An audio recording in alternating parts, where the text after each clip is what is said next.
But we came from 7 different states and had a great time. At that time, I wrote an article about loving Bradley Beach and seeing my old friends once again and how excited we all were.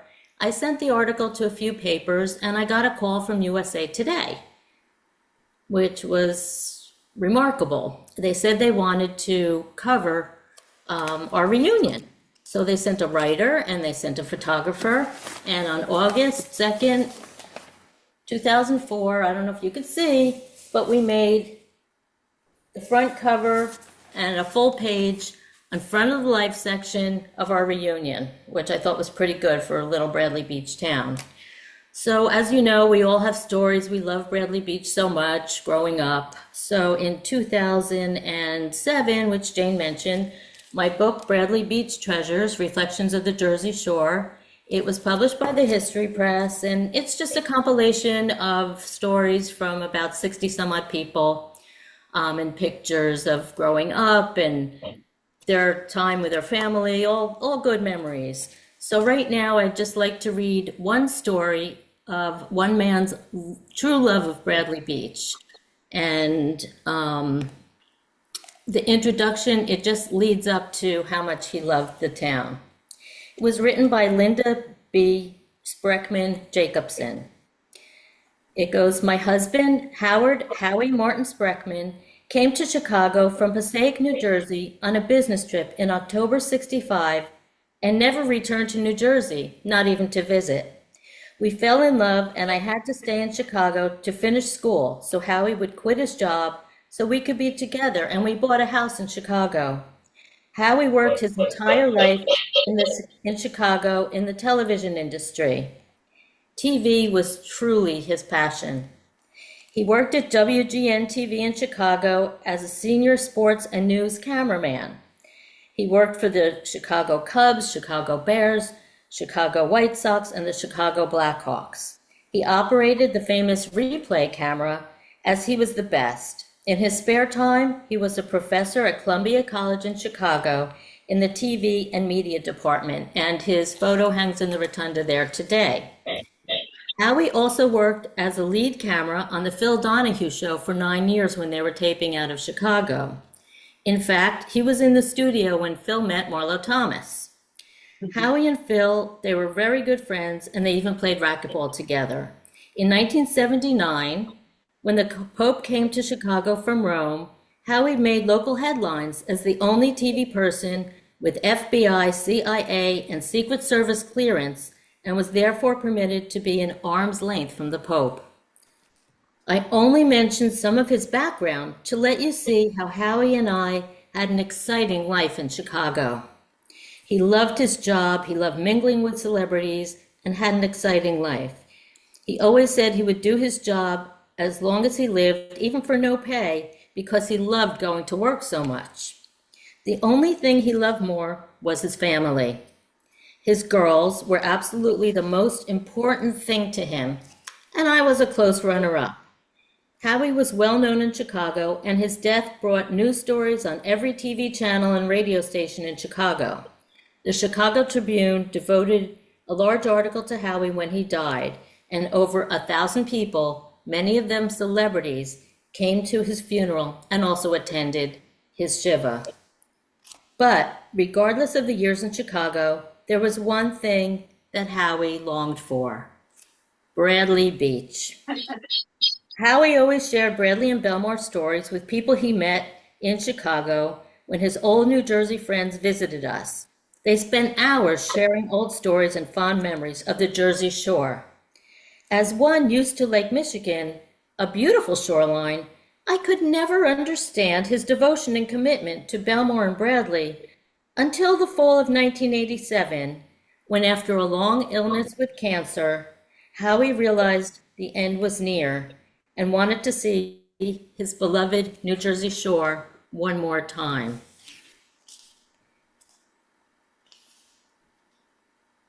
One more time. Despite his weakness and pain, we flew to Newark and drove to Howie's sister's home in West Long Branch. And the next day we set out for Bradley Beach. It was a cold, windy day, but Howie didn't seem to mind. He kept his eyes peeled for the beach and told me and our daughters, Marnie and Sandy, about how he loved Bradley Beach, and he introduced Sheila and her husband Bill at Bradley. He told us how he made lifelong friends, one being Bob, the best man in our wedding, who actually came to Long Branch the night before to see his old buddy for the last time. Howie's stories kept us memorized as usual, and we hung on to his every word, knowing that he would not likely be able to tell his stories again.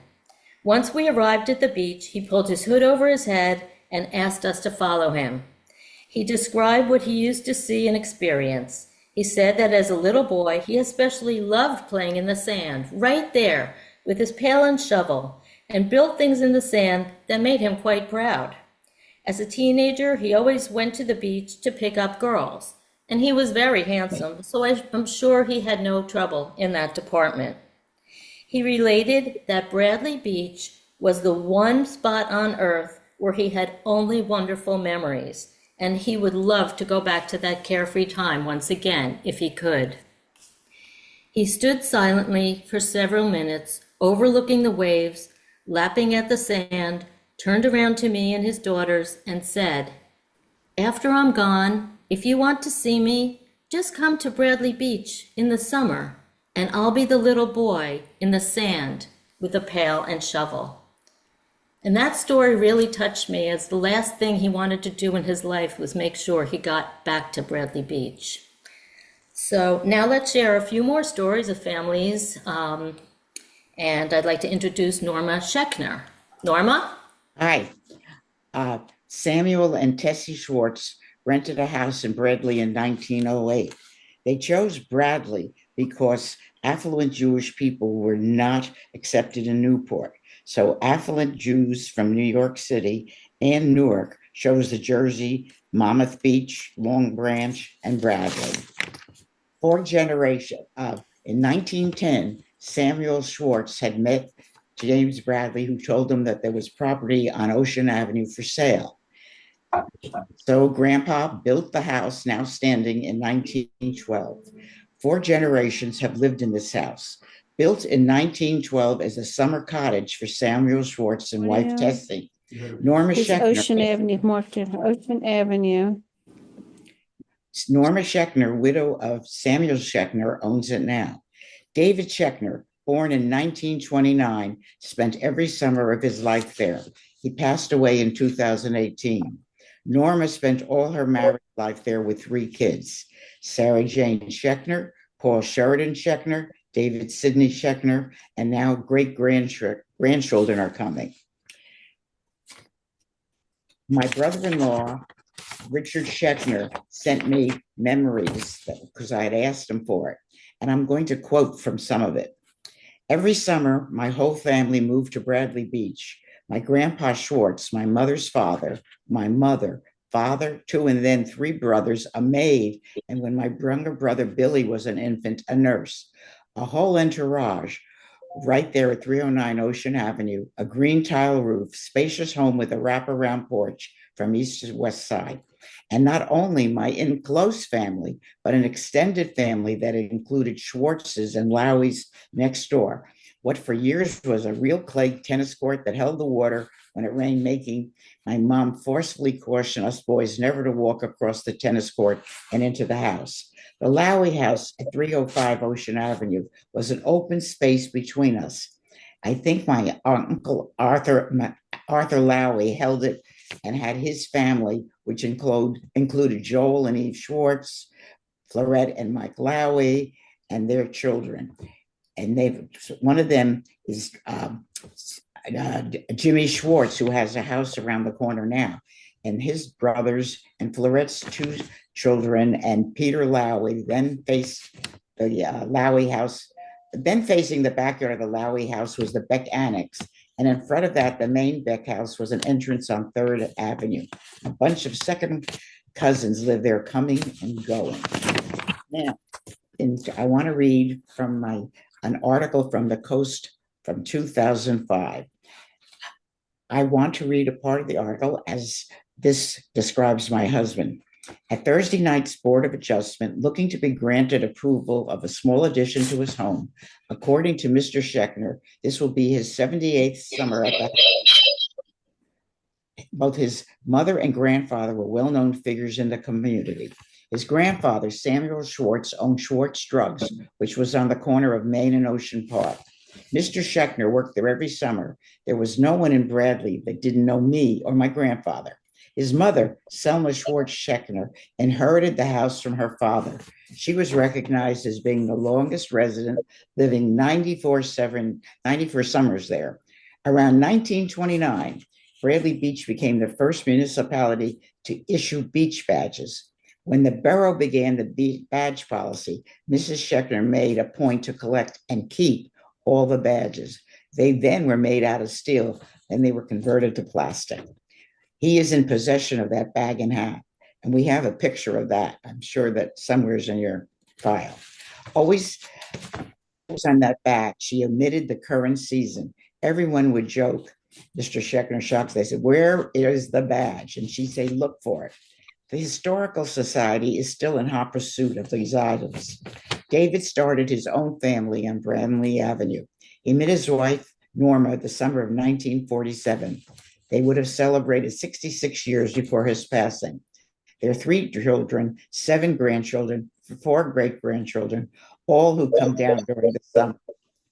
As the children were growing up, they grew a great attachment to their summers in Bradley Beach. None of them went to camp. When the family was back up north during the winter months, David would often get calls from the police whenever there was a storm. The police would often sit on the porch, making sure it was all right. They also could hide from the rain when they would call to report that the house was okay. He would then ask, that's David. The response was, "We're calling from in your house." Mr. Schechner would receive so many phone calls from local fishermen and banner plane carriers. When it was time to replace the green tile roof, the projected price was way over $50,000. Other options had to be considered. Immediately, he received phone calls from local fishermen who ran the boats out of Shark River. The fishermen said the green tile roof and the white stucco a white stucco house were a landmark for them. Banner plane pilots used it as the midway point that divided the North Shore and South Shore routes. With the unanimous approval of the board to install the small addition, Mr. Schechner said the family is thrilled to make this historic house even better. But in keeping with family tradition, they will not change any of the exteriors. He joked, though, every house needs a few changes over 100 years, but he promised to keep the house looking the same as 1912. Now back to Richard. Each summer, my family migrates to the shore. We go to the house, the same beaches I frequented as a boy. We sit on the same porch my grandpa Schwartz sat on more than a century ago.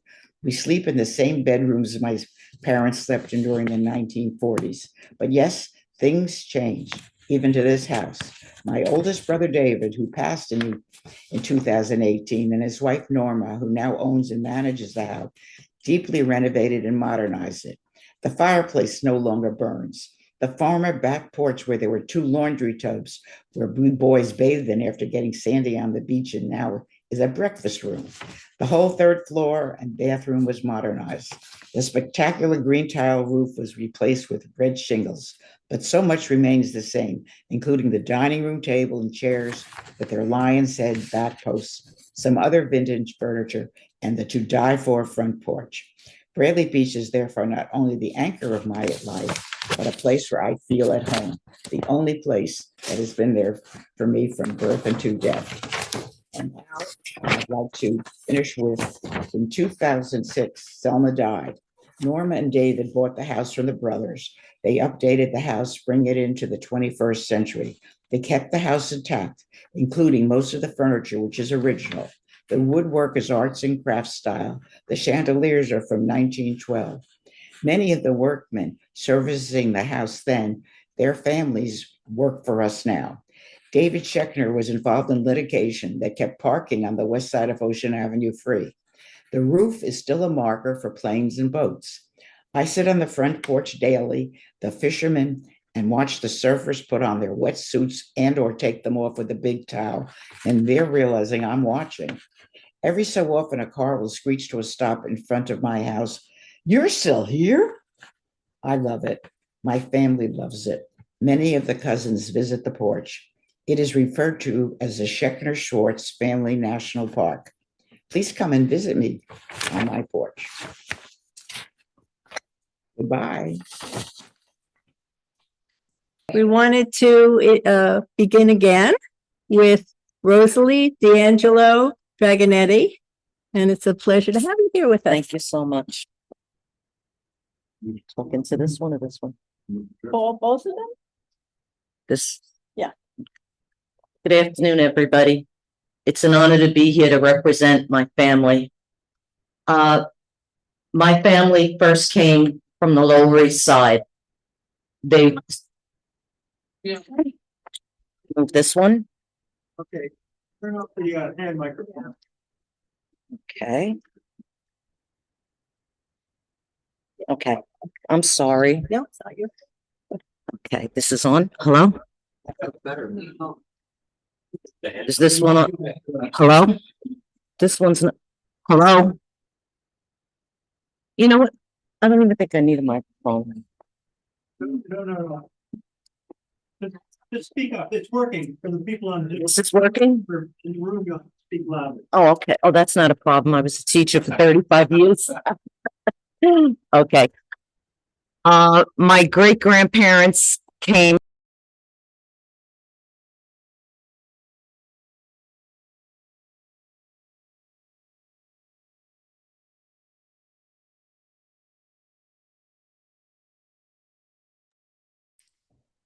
She's not coming through.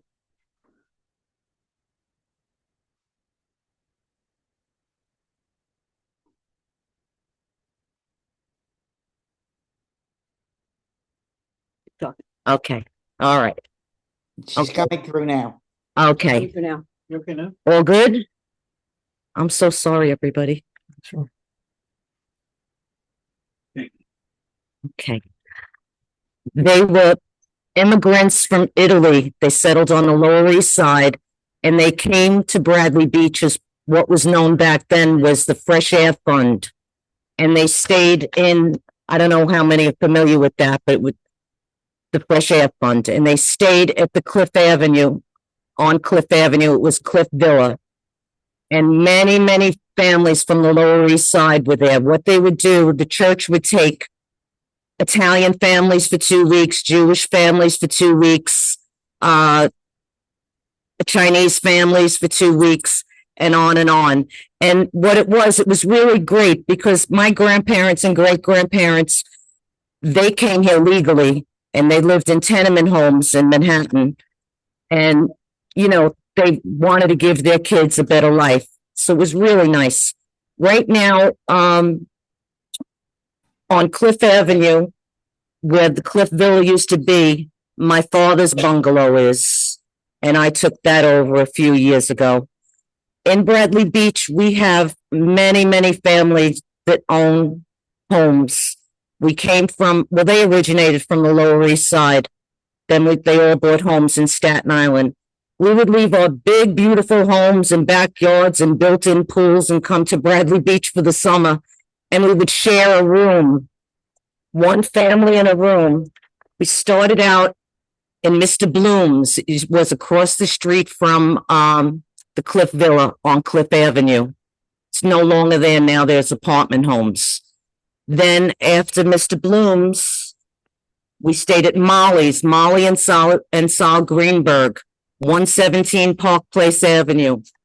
It was a community kitchen that everybody shared. I don't know if many of you remember those days, but we were the Italians, so we were in the attic apartments. Picture 5 people, my mother and father, me and my brother and my sister in one room. And we left a home in Staten Island with a backyard, built-in pool, but that was Bradley. And what we did, the Jewish people were lucky. They had the second floor Upstairs in the attic, we had one bathroom, just a toilet and a sink, and we had to share with 5 other families. The Jewish people were very lucky. They had the toilet and they had a bathtub. Okay, so they lucked out. We were the poor people, I guess. Who knows? No, we were the ones with the families. That's what it was. And we had a community kitchen, and everybody had their own stove, their own hot plate, their own stove, their own refrigerator, community dining room. Everybody was assigned a table. And it was so nice because there were Italian families and Jewish families. I ate matzo ball soup with some families certain nights. They couldn't eat on meatballs certain days, but sometimes they snuck it. But I'll tell you, it was wonderful. I can't thank my great grandparents, my grandparents, and my parents enough for what they gave us. And right now, after Molly's, because then Molly took it over as a full-time house for her family, we stayed at Mr. Fabian's. He owned many houses on Ocean Avenue where the bingo hall is. So we stayed there. There, I think we had 1 bedroom. And then right outside a bathroom was a kitchen. And there was a bed like from the kitchen and the bed, very, very small. My father came in because he didn't know my mother rented it. She says, "Don't worry, Patty, I got something. He walked in, he says, "What, are you crazy?" He says, "Where's everybody sleeping?" "Oh, don't worry, the kids aren't here all week. They're here on the weekends, this and that." My father spent, I don't know how many nights sleeping in his Cadillac with the air conditioner on. And those of you that know my father could probably picture that. From Fabian's, then we stayed with Mrs. Goldman, Gussie Goldman. She owned the Sea Gardens. Beautiful, beautiful place back then. Now it's the Sea Gardens condominiums. Gussie Goldman and her family ran a place. It was like what we would call a bed and breakfast today, but it was kosher.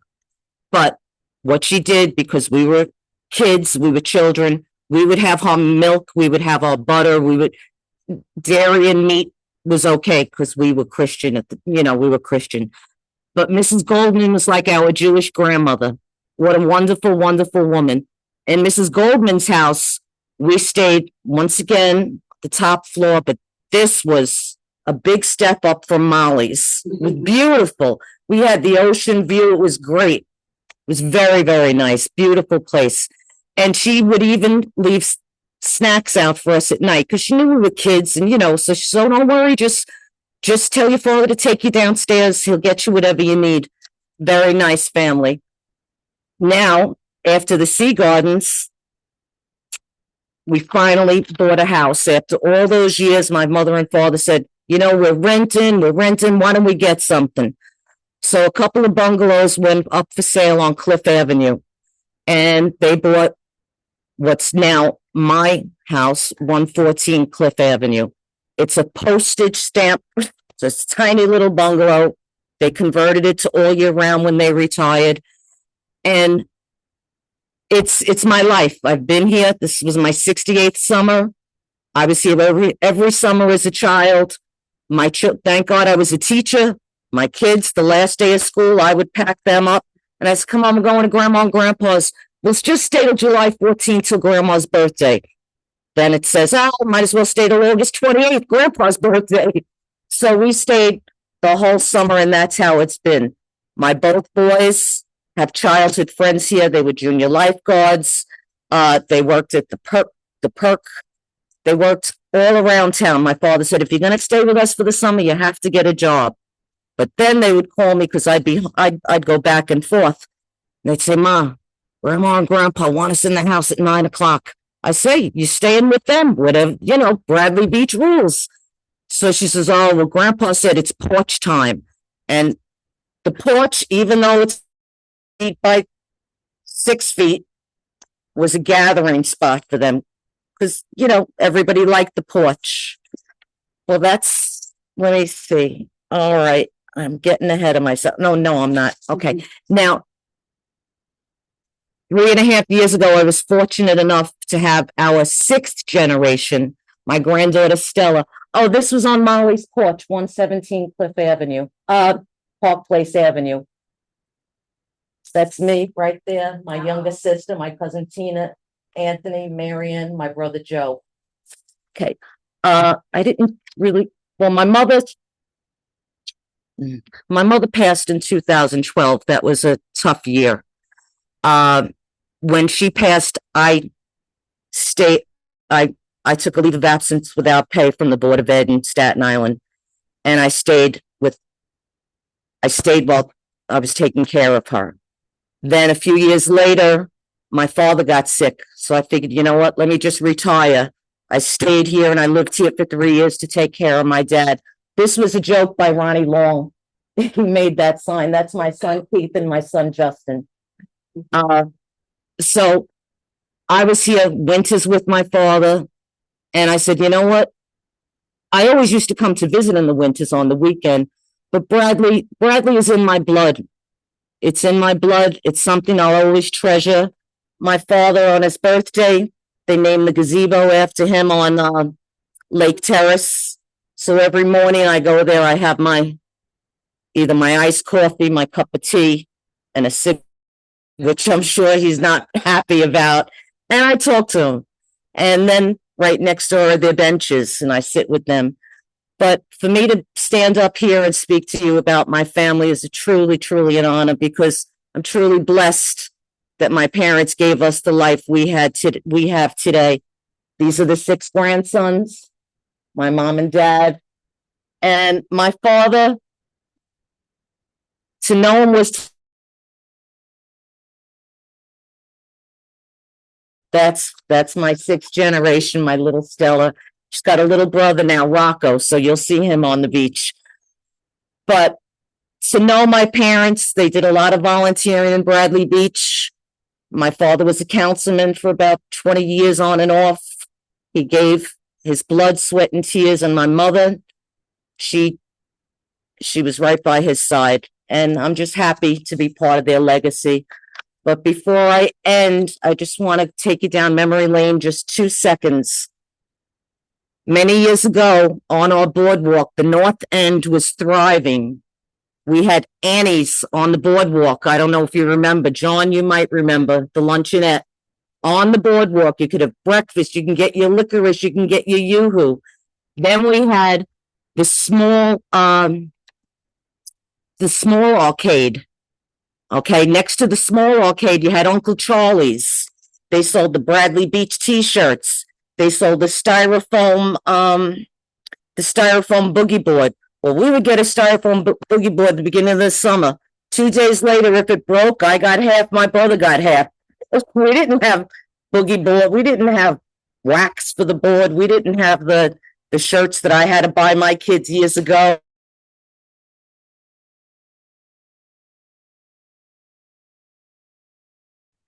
We had the pool.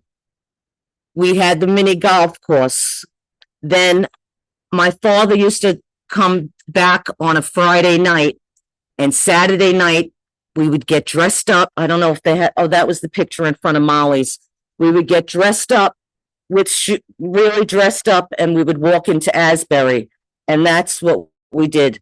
The only places in town to eat back then, and Vic's is still here, but Pea and Cones, we used to go to Vic's, Pea and Cones, Mom's Kitchen. Oh my God, Jitty. I don't know if anybody remembers the waitress, Jitty, in Mom's Kitchen. She knew our order. As soon as we got in, she had the baked clams ready and the special salad ready to go. And on the way home, every year on the way home, we would stop at the Neptune Diner. I don't know who would remember the Neptune Diner. John, you might remember. TJ, you remember the Neptune Diner? You remember? Okay. And that was like, we'd pack up the house and we'd head home and we'd stop at the Neptune Diner. I could go on, and I know I'm probably off limit, so I'll stop it here. And I just want to say again, thank you for having me. And it's an honor to speak to you. And I just love Bradley Beach. And one day I'll be here full time. Oh, and my family's all on the North End. Okay, we're on the North End. Even though everybody forgets about the North End sometimes, we still pay our taxes.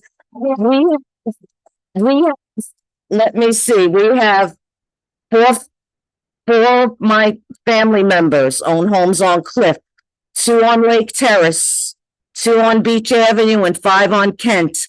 And this was from a family that came from the Lower East Side.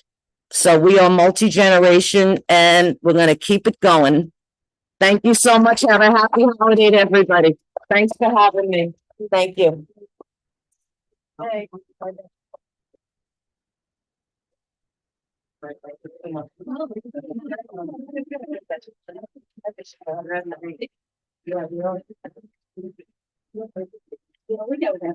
Hello. Talk right into the microphone, John. Fine. Hi, I'm John Mott. Thank you. The Historical Society some years ago, 2 years ago, had a Chinatown by the Sea event, which was very successful.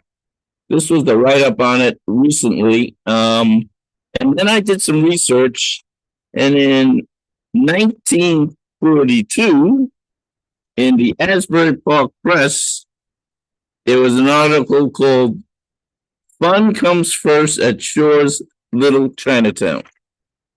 And then in 2017, in something called the Atlas Obscura, how a Chinatown by the Sea popped up on the Jersey Shore.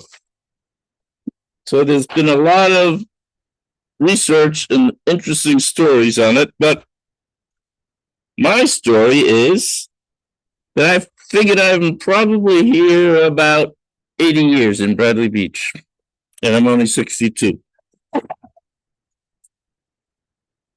My grandfather, that's my grandmother. Sadly, I don't remember her. She passed away when I was very, very young, but she had bound feet, I understand.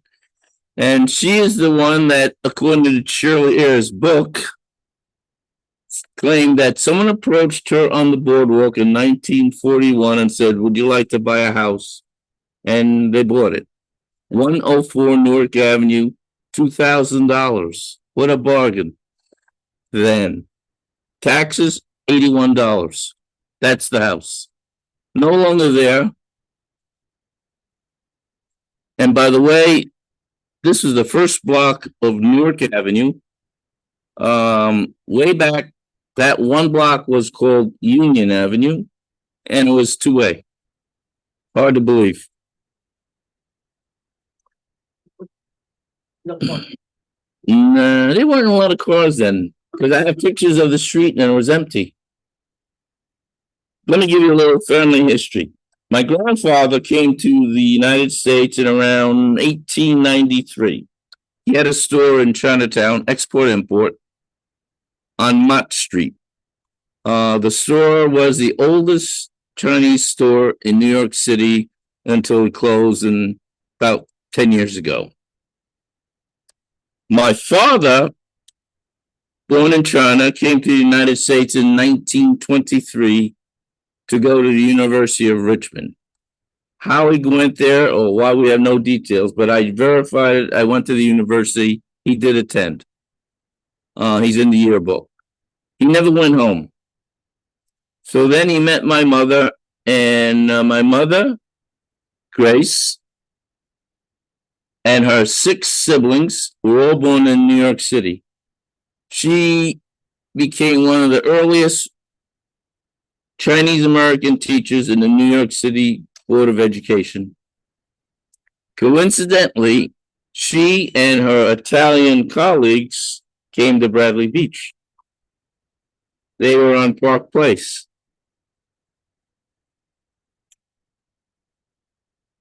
Excuse me. My father worked in New York City in a bank and commuted on the weekends what he called Mr. Penn, which was the Pennsylvania Railroad. He loved it here. He never wanted to return home. My mother loved it here also. And as Rosalie was correct in saying, we had to get dressed up to go everywhere. When we went through Ocean Grove, you had to be spit and polish. when you went to the original Steinbach store, you had to be properly dressed to enter. And that was a long walk through Ocean Grove. Ocean Grove, remember, had no cars on Sunday, no swimming on Sunday, no liquor stores, no newspaper stands. That's why Virgil's was so successful, because they crossed the bridge. And remember, there was no Lake Terrace either. They crossed the bridge, which was a dirt street, to Virgil's on the same corner. Sunday night, because of Ocean Grove not allowing parking on Sundays, and as kids we said no bicycles either. Midnight Sunday night, the cars were lined up on Newark Avenue, engines running, waiting to get back into Ocean Grove. And they had a lantern with a chain across the street so you could not get through. You needed the guy to come to remove the lantern and the chain, and all the cars got back in.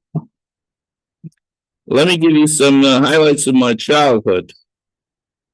We didn't have a car. I don't know how we got down, probably by train or friends, but shopping. We lived in the first block. There were no stores in the first block. Second block was Mendelssohn's, Kosher Meat Market, Storm's, S&S Vegetable Store. The next block, before the apartments were there, had a laundromat, another grocery store, Mamie's, George's Toy Store, and a smelly Willie's Fish Market warehouse. It's the same Willie's on Route 9.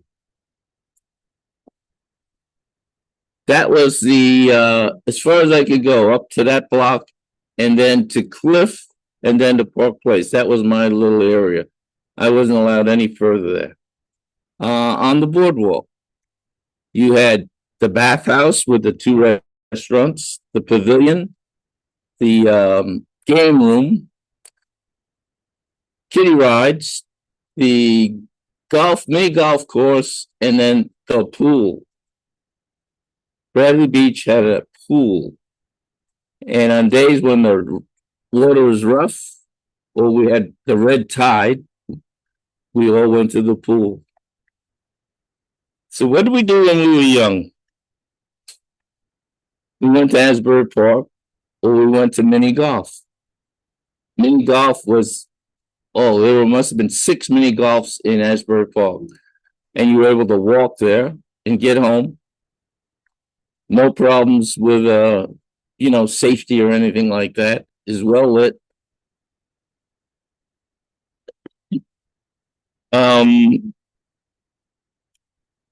Grocery shopping. Since we didn't have a car, there were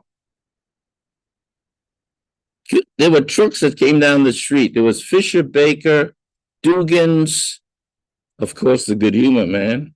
We got soda, seltzer, vegetables, the Junk Man, the knife sharpener.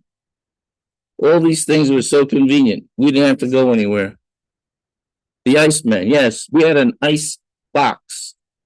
So I had to put out a sign and hang it on the pole that said Seaboard Ice Company. And he would deliver a block of ice on his shoulder. And somehow we kept the ice cream cold, though we didn't eat ice cream. I don't remember that part. How we survived. So in our house at 104 Newark Avenue, we had 4 bedrooms. My grandfather had 7 children. So there were only 4 families on the East Coast, and we each got 1 room, no matter how many kids you had.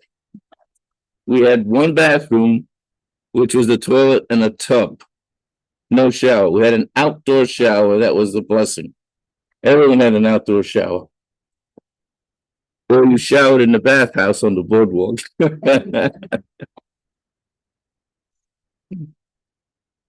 So as the family grew, one sister bought across the street 103 and 104, and my mother and another sister bought 119A and B.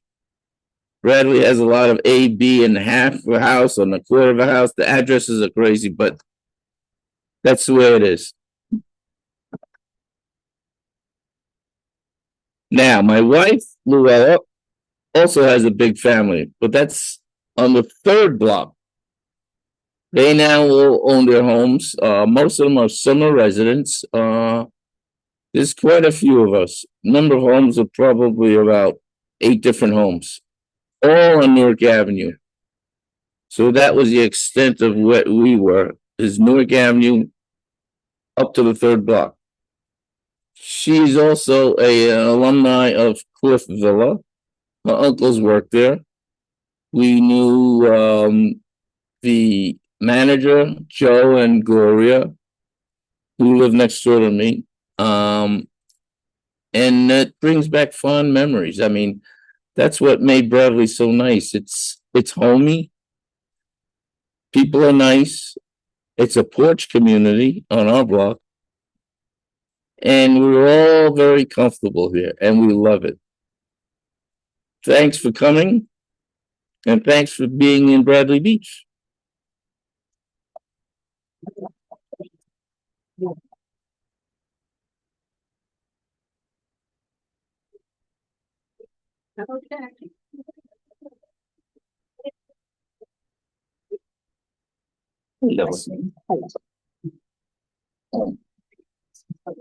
First of all, I want to thank everybody for taking the time to be here during this holiday season. And I want to thank the Historical Society for thanking me and asking me to participate in this, because I went through many treasures at the house to put all these pieces together. So bear with me. That was my grandfather's store. So we'll talk about that later. My grandparents were immigrants from Greece. And they came to America in the 1900s. Originally, they lived in Lynn, Massachusetts, where my grandfather worked at the GE plant. Apparently, there were a group of Greek immigrants living in that area who moved to the Asbury Park, Bradley Beach area.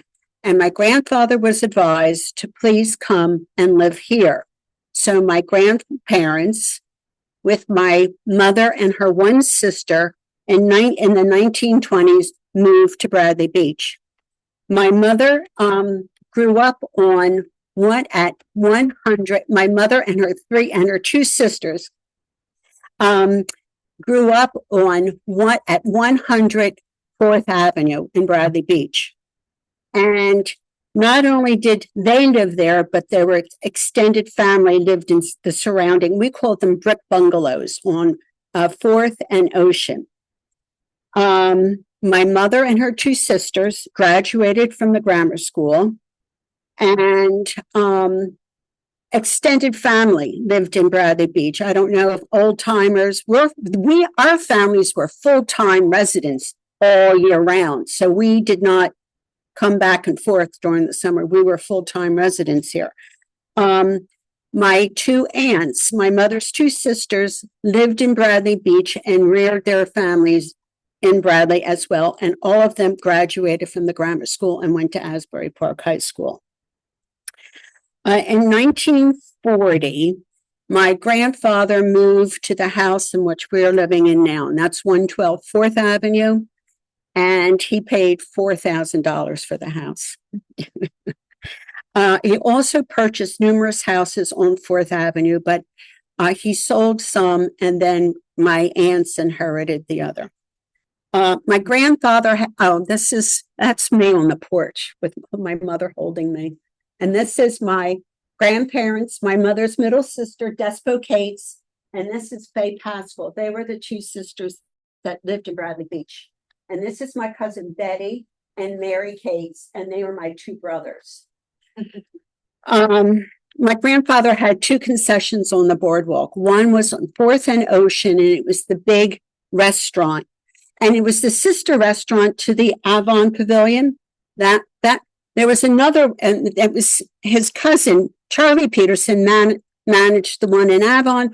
My grandfather managed this one. He also had the Faye's famous custard stand on the boardwalk by the pool, and that was my grandmother. I lived in Philadelphia. Now, here's the story. My mother and father's marriage was arranged.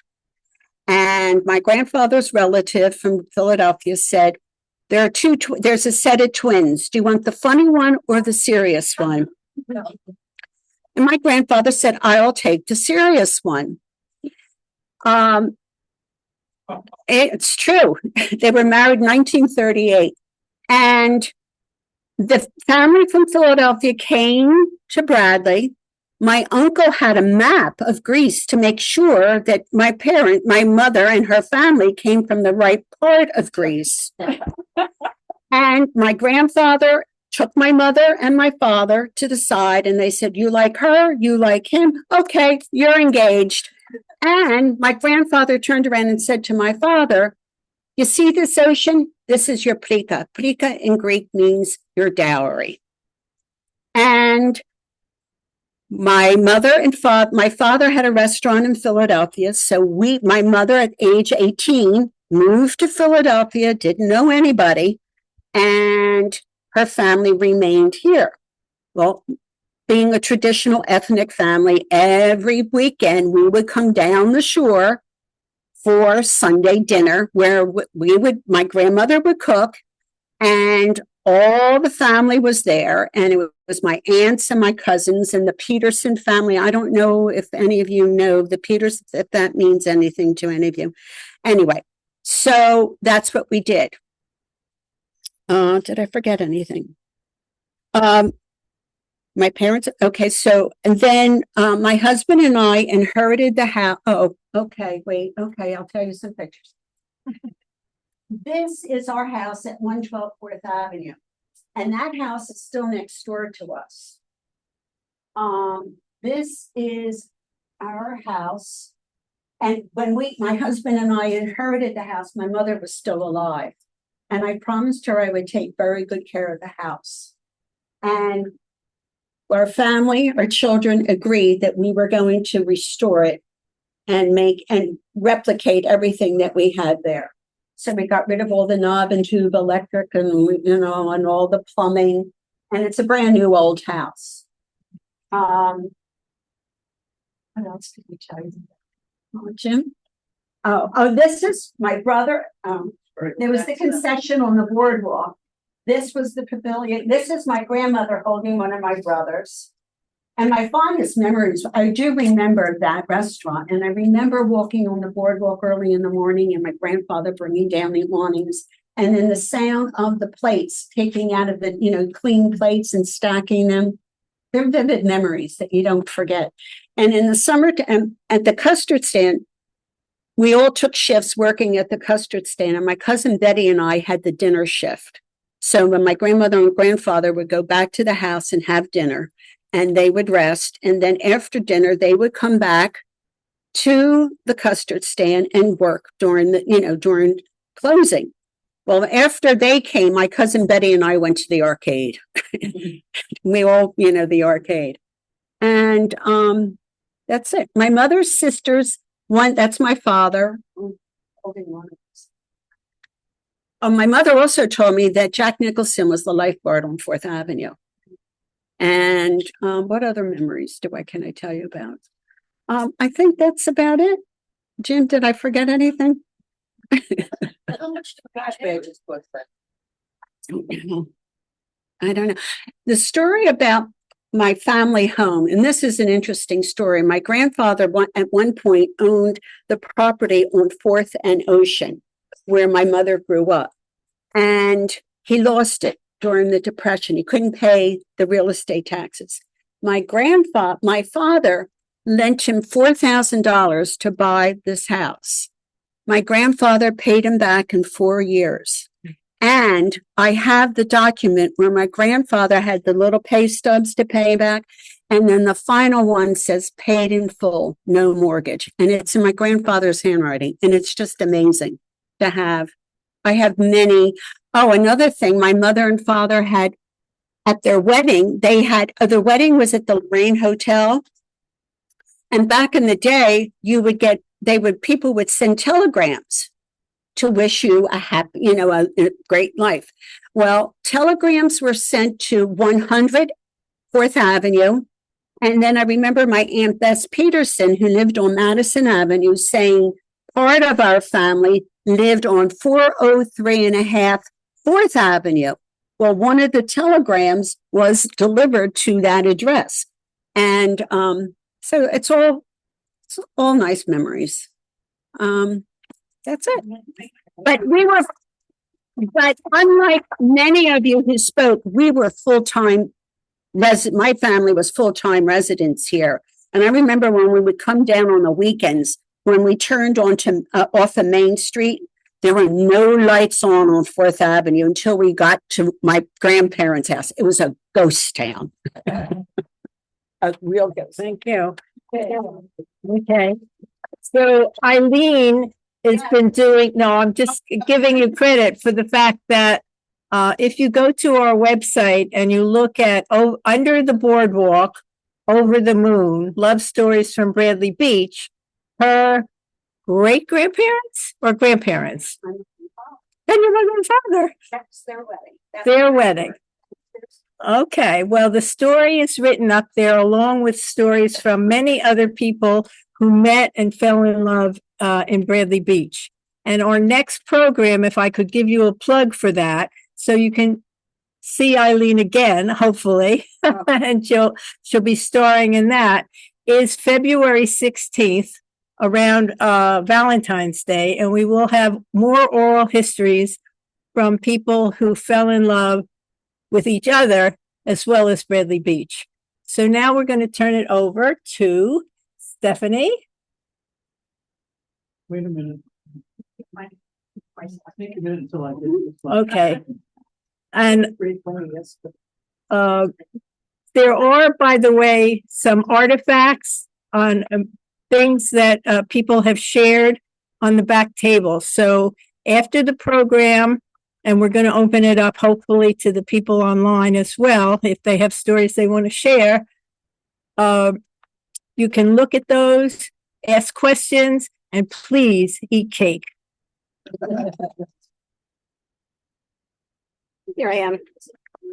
Can everybody hear me? Yeah. Excellent.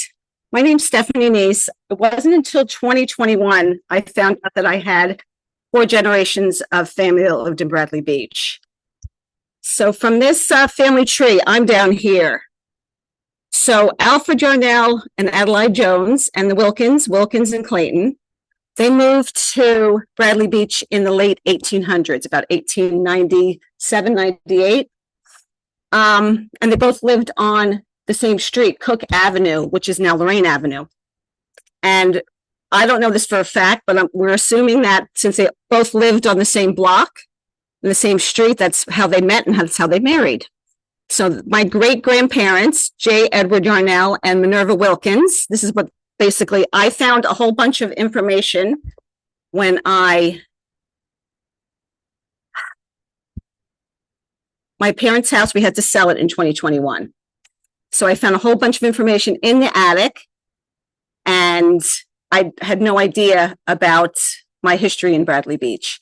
So J. Edward Yarnell, first of all, that's his picture. I don't know if you've ever been to Bradley Beach Grammar School. There's a plaque at the flagpole that says, in memory of J. Edward Yarnell for faithful service to our school 1911 to 1958. Well, he was the, he worked as a clerk, and then he moved all the way up to supervisor of the Board of Ed. And there's the dedication for that. And I also have another clipping. It's probably the one for the Bradley Beach Grammar School. It was erected in 1910 at the cost of $87,000. And that was a lot of money back then. It's $3 million now. It was the best constructed building on the coast, being absolutely fireproof, having thermostat system of ventilation and latest improved method of heating. There was 400 students, and there was one supervising principal with 10 teachers. during that time. So think about that, how big the classes were, right? It's pretty interesting. But he was very involved with the education in Bradley. Also, I found out that he was a fireman for 60 years in Bradley Beach. The Independent Fire Company of Bradley Beach. He was the fire chief from 1913 to 1914.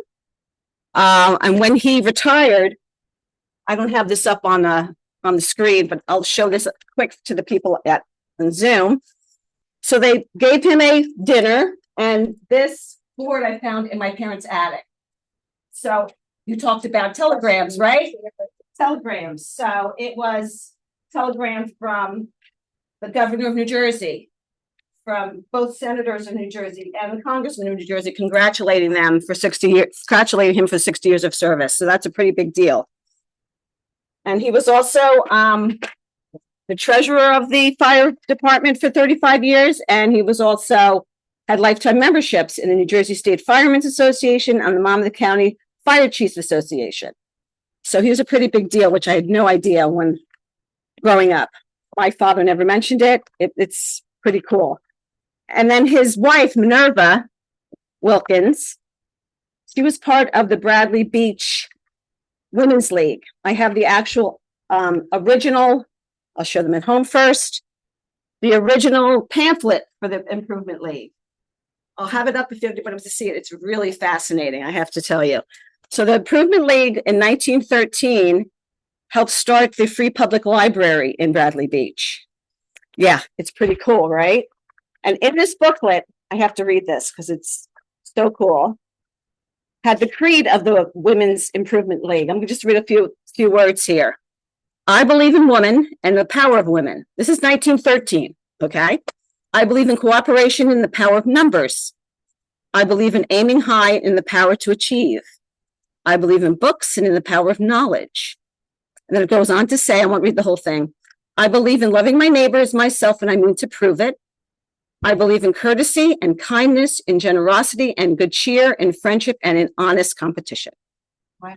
1913. Yes, it really is. Right? Exactly. And then subsequently, my grandmother, Eleanor Yarnell, which is their daughter, one of their daughters, was the first daughter born to a member of the Women's Improvement League. So there was a dedication for her. I have the original documentation as well.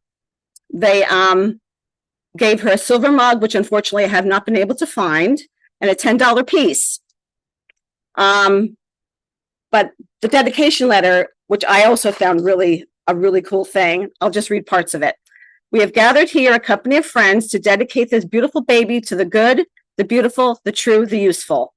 Born under happy conditions, we hope to expect that she will grow up into womanhood and become a pride to her parents and her friends, and become a worker who will carry her share of the world's burdens and make the earth a better place because she has lived. And then it goes on to say, we promise her our friendship under all and every condition. Let us stand ever ready to respond to her call. Let us pray for her a life of work, play, study, laughter, health, long life, and the power to confer great good upon the world. And that was February 7th, 1914, from the Women's Improvement League. So I thought both those things were pretty cool. And this is all the stuff I found in the attic, which I had no idea, I have to tell you. So both my grandparents in this picture, Walter Earl Church, Sr., and Eleanor Yarnell, went to high school at the Neptune High School, which is in Ocean Grove, which is now the Jersey Arts Center. And they graduated in 1933, and they got married in 33. They graduated in 1932, lived in Bradley Beach with her parents. And my father was born in that house, Lorraine Avenue, 513 Lorraine Avenue. And they settled in Bradley Beach. And then I did hear him tell stories about fishing.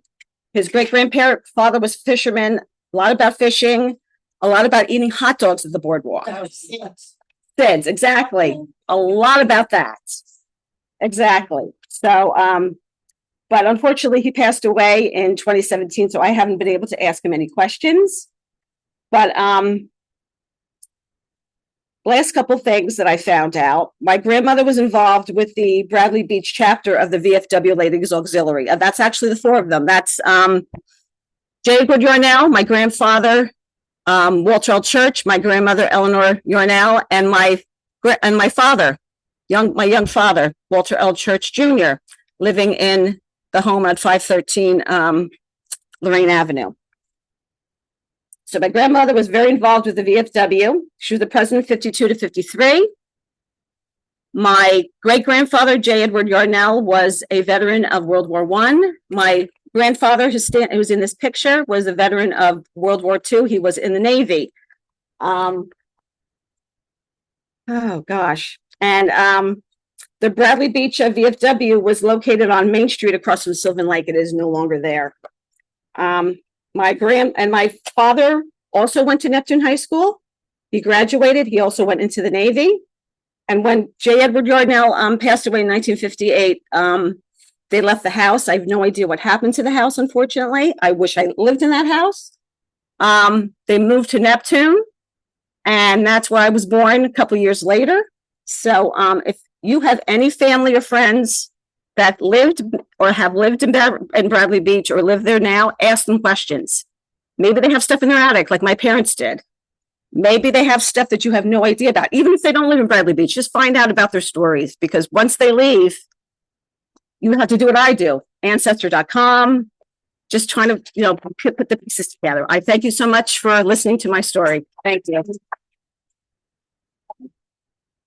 So Stephanie has given us all these materials, and we are putting together the Yarnell Church collection. And what I am asking you all to do, and to ask your friends and people who live in the community, if they have family materials, we would very much like to establish family collections so that researchers and other generations will be able to come to the Historical Society, do research, and understand what life was like going back as far as we can. So we got some wonderful essays from Norma Schechner's brothers-in-law, which I'm hoping will be the beginning of the Schechner, Schwartz, Abeles collection. And I would hope that the rest of you might be digging deep, looking in the garage, looking in the basement, asking neighbors or friends, and share your memories with us.